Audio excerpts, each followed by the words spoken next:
Hi Bella, I thought I'd put together a little video taking you through some worked answers to this quiz. Sorry about my voice, I've got a bit of a cold at the moment. And sorry about any background noise, my kids are watching a TV show in the background. I'm also just doing this because I'm procrastinating about writing reports. This is way more fun. I hope it helps. If it does, please let me know and I can make more on any topics that you want. We'll keep it short and sweet.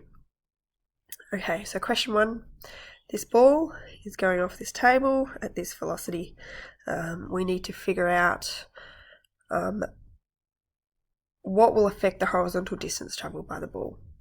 Well, we know horizontal distance can be calculated using Sx equals Ux plus t, times t,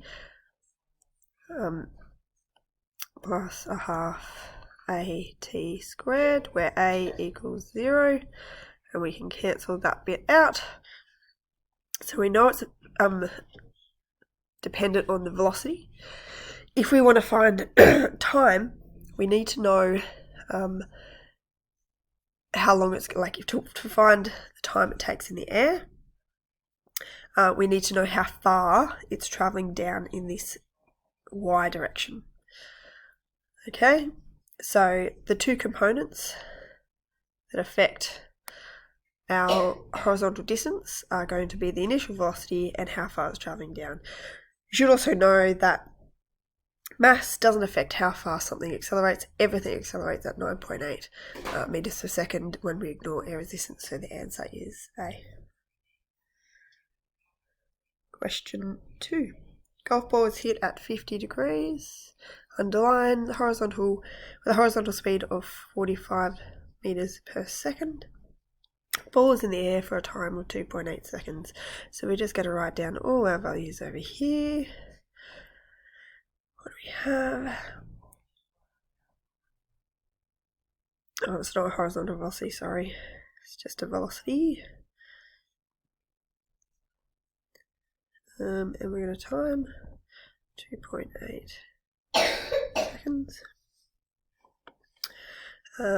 We can figure out, we need to find our Ux, and we can do that by doing V adjacent on hypotenuse. So it's ca or cos theta, which equals to 45 cos 50.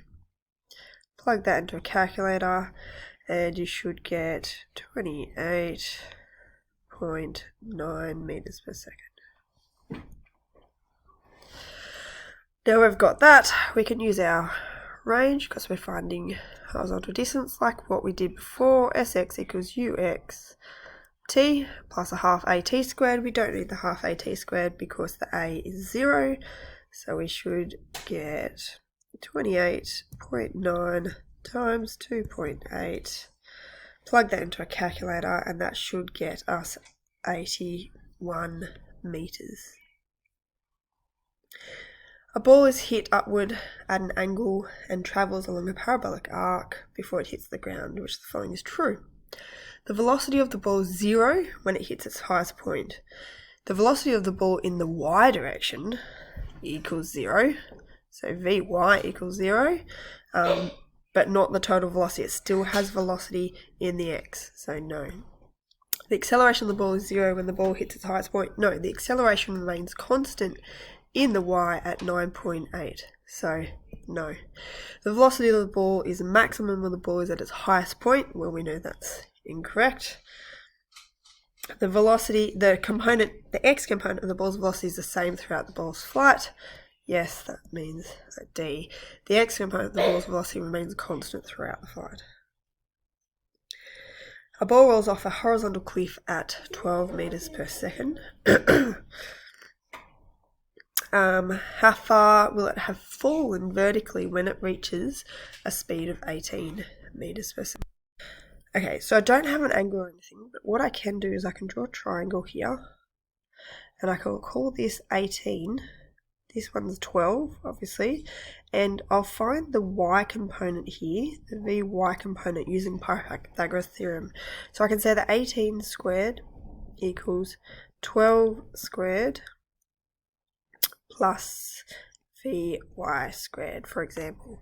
If I solve for that, for vy, I get 13.4 meters per second, like that.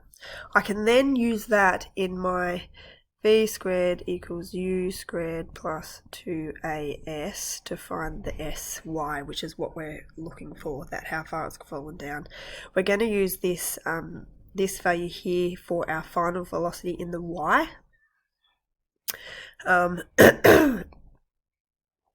To be 13.4 squared equals 0, because we had 0 velocity in the y initially, plus 2 times 9.8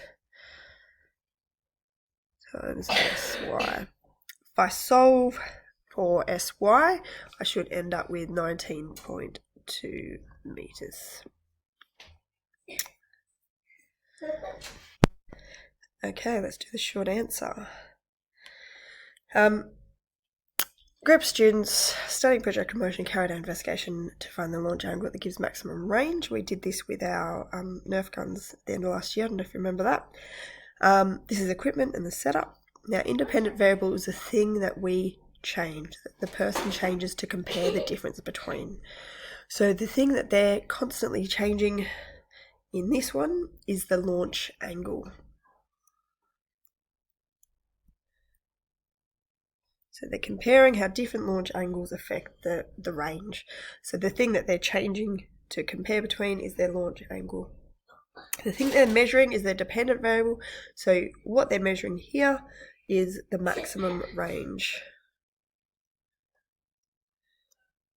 at each launch angle. One other variable that must be kept consistent in this, the variable that is going to make the most difference, is the velocity of the projectile launcher. So they have to try and keep that the same amount of velocity coming out each time that they launch it.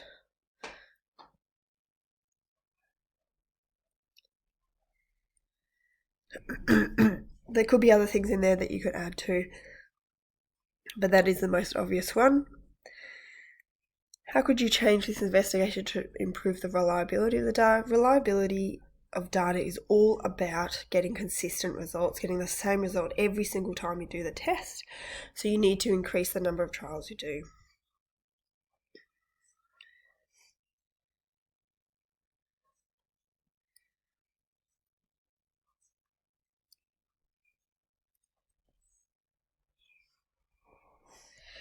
For each angle. Sorry, my writing like this is terrible. Writing on a straight up and down screen. Okay. And that's the ending of the little quiz. I hope you found that really easy. I hope you found it a nice little refresher, something to get you back into it. Please email me and let me know if this was helpful or not helpful at all. Either way is fine. And I hope to hear from you soon. See ya.